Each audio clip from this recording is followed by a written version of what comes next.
कभी अमृत योजना, कभी जल जीवन मिशन के नाम पर पेयजल व्यवस्था दुरुस्त करने के दावे हल्द्वानी में खोखले नजर आ रहे हैं। दिनों दिन बढ़ती आबादी के बीच पुरानी पेयजल लाइनें नाकाफी साबित हो रही हैं, तो वहीं पर्याप्त सप्लाई न होने से बरसात के दिनों में भी अधिकतर इलाकों में पेयजल किल्लत बनी हुई है। यही वजह है कि लंबे समय से पेयजल किल्लत से जूझ रहे कमलुआ गांजा क्षेत्र के भरतपुर नंबर 1 और 2 के लोगों ने आज जल संस्थान के अधिशासी अभियंता संजय श्रीवास्तव को जमकर खरी खोटी सुनाई। गुस्साई महिलाओं ने कहा कि जल संस्थान के अधिकारी सिवाय कोरे आश्वासनों के कुछ नहीं करते। लंबे समय से क्षेत्र के लोग पेयजल की परेशानी से जूझ रहे हैं, लेकिन विभाग सिवाय भारी भरकम बिल भेजने के कुछ नहीं कर रहा है। पेयजल समस्या को लेकर कांग्रेस महासचिव महेश शर्मा ने कहा कि लंबे समय से कमलुआ गांजा क्षेत्र के भरतपुर नंबर 1 और 2 में 150 से अधिक घर हैं, जिनमें पूरे दिन केवल 1.5 घंटे पेयजल सप्लाई की जा रही है, जो नाकाफी है। जल संस्थान एक टैंकर की व्यवस्था की है, लेकिन वह भी 3 से 4 दिन में पेयजल वितरण करता है। आरोप लगाया कि टैंकर चालक महिलाओं से अभद्र व्यवहार करता है।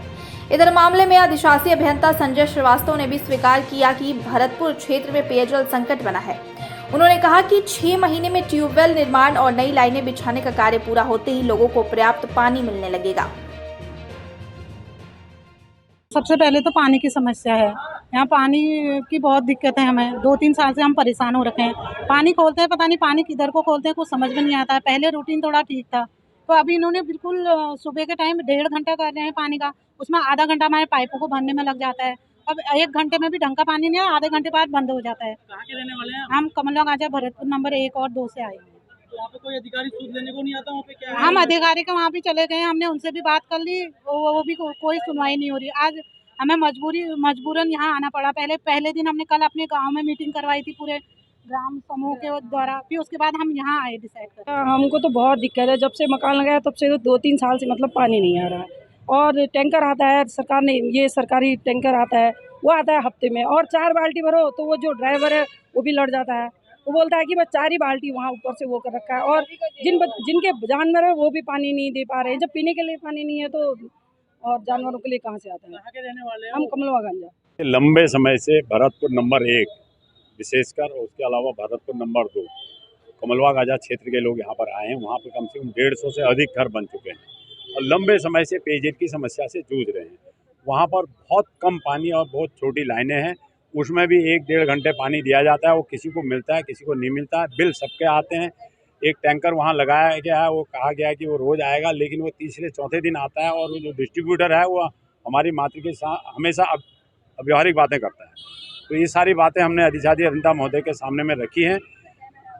पानी का बिल आप बराबर दे रहे हैं, और पानी जिसके यहाँ बहुत पानी आ रहा है उसने अपना पाइप जो है धान के खेत में लगा रखा है, सब्जी के खेत में लगा रखा है, और चीज़ भी उससे कर रहा है, उसको भी वही बिल आ रहा है।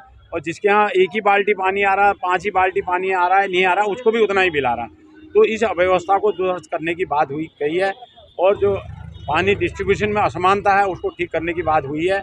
और एक बृहद ट्यूबवेल वहाँ पर उस क्षेत्र के लिए जिसकी प्रशासनिक स्वीकृति हो चुकी है, जिसका लंबे समय से प्रयास चल रहा है। हमारे एक ग्रामीण भाई ने उसके लिए ज़मीन भी दान दी है, और उसके पूरी क्षेत्र में नए पाइपलाइन और नए ट्यूबवेल की व्यवस्था, ओवरहेड टैंक की व्यवस्था के बारे में बात हुई है। और हमें आश्वासन दिया है कि 6 महीने के अंदर ये सारे समाधान। ये भरतपुर नंबर 1 क्षेत्र के लोग आए हुए हैं हमारे पास। यहाँ थोड़ी वाटर सप्लाई की दिक्कत तो है ही, इसीलिए अभी एक भारत सरकार की योजना ग्रामीण क्षेत्र में जल जीवन मिशन चल रही है, जिसके अंतर्गत 5,000 गाँव की एक योजना हमने भी बना के उसकी अप्रूवल हो गई है। उसकी टेक्निकल सैंक्शन और फाइनेंशियल सैंक्शन आ चुकी है, हमने उसका टेंडर भी हो गया है। और ये अगले से 2 इसमें जो है पाइपलाइन भी बदली जानी है पूरी, एक ट्यूबवेल भी बनना है और एक टैंक भी बनना है। ये योजना बनने के बाद इनकी प्रॉब्लम सॉल्व हो जाएगी। सबसे पहले हम लोग ट्यूबवेल बोर करेंगे, तो ट्यूबवेल जैसे ही बोर करेंगे अगले 5-6 महीने में इनके पानी की समस्या सॉल्व हो जाएगी। तब तक ये इन्होंने चाहा है कि ट्यूबवेल का टाइम 2 घंटे और बढ़ाया जाए, वो हम बढ़ा देंगे, उसमें हमें कोई दिक्कत नहीं है। और दूसरा, पहले ये रोस्टर जो है वो एक हफ्ता करके हुआ करता था, तो अभी हम लोगों ने उसको सुबह शाम कर लिया था। ये वापस इस तरीके से चाहते हैं, हम वैसे भी कर लेंगे। वैसे करके जो भी अगले 5 महीने जब तक इनको दिक्कत है हम सॉल्व करेंगे प्रॉब्लम इनकी। देखिए कई बार ऐसा होता है, जैसे अभी आप देख रहे थे ये डेलीगेशन आया था, मैं उनके साथ बातें कर रहा था। इस दौरान मैं देख रहा था मेरा अपना भी फ़ोन खुद बज रहा था, तो मैं नहीं उठा पा रहा था। तो हम फ़ोन क्यों नहीं उठा पाते हैं, उसकी वजह कई बार कुछ और भी होती हैं। लोगों को लगता है हम फ़ोन नहीं उठा पा रहे हैं, और डेलीगेशन आया हुआ है या हम कहीं हो सकता है जा रहे होते हैं, या हम कई बार डीएम साहब के साथ मीटिंग वगैरह में होते हैं तो हम नहीं उठा पाते हैं। ऐसे ही हमारे जेई है, साइज़ में होते हैं, बाइक चला रहे होते हैं, कई बार होता है। तो ऐसा नहीं, हमारी मंशा कभी भी है नहीं होती। तो हम लोग ये चाहते हैं उपभोक्ता हमें व्हाट्सअप मैसेज कर दें, हम बाद में पढ़ लेते हैं। जब हमारा फुर्सत होता है, शाम को हम जाते हैं 6 बजे घर पे अपने 7 बजे, तो हम उसको पढ़ लेते हैं, उस हिसाब से रिस्पॉन्ड करते हैं। ऐसा नहीं है कि सुनवाई नहीं है।